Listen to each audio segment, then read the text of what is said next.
তোমরা আমাকে অনেকেই রিকোয়েস্ট করেছিলে যে দিদি সুইস রোলের রেসিপিটা একটু স্টেপ বাই স্টেপ দেখাও। আজকে সেটাই নিয়ে চলে এসেছি। এখানে দেখো না, প্রথমেই আমি 3টে ডিম ভেঙে নিচ্ছি। হ্যাঁ, আজকে আমার এই সুইস রোলটা বানাতে এখানে 3টে ডিমের প্রয়োজন।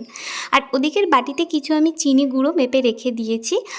আর একটা বাটিতে যেটা রেখেছি সেটা হচ্ছে ময়দা, আর তার সাথে বেকিং সোডা, বেকিং পাউডারকে মিক্স করে নিচ্ছি।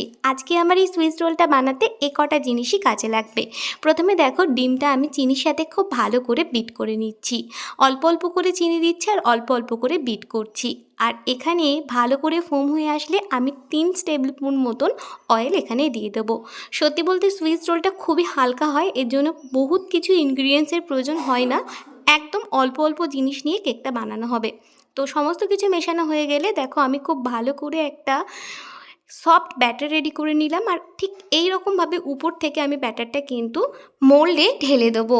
আর এরপরে আর কিছুই না, এটাকে বেক করতে দেবো। যেহেতু আমার কাছে আজকে বড় মোল্ড ছিল না, তাই কিন্তু আমি এই মোল্ডটাকে ইউজ করেছি। সচরাচর সুইস রোলের জন্য সবথেকে বড় মোল্ডটা কাজে লাগে।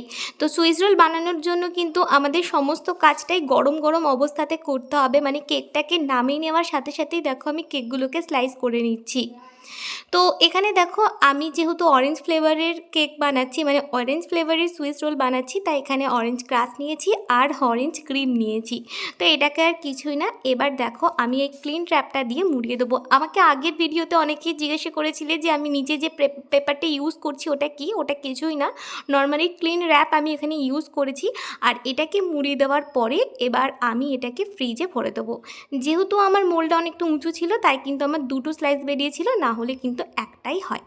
তো এবার আর কি, বানানোর পরে সত্যি বলতে বাড়ির লোকের আর তর্স হয়েছে না কখন খাবে কখন খাবে। আমার বাড়িতে কিন্তু এই সুইস রোল খেতে সবাই খুব ভালোবাসে, এবং কি আমি নিজেও খুব ভালোবাসি।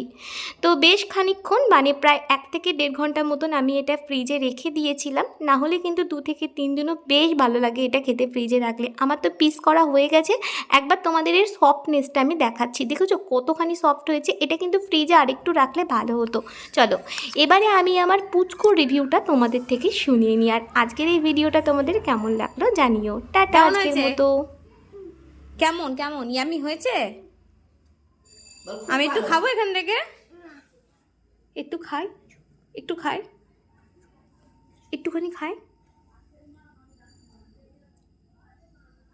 তাহলে খাই দিই আমি, খাই দিই আমি একটুখানি নি, একটুখানি।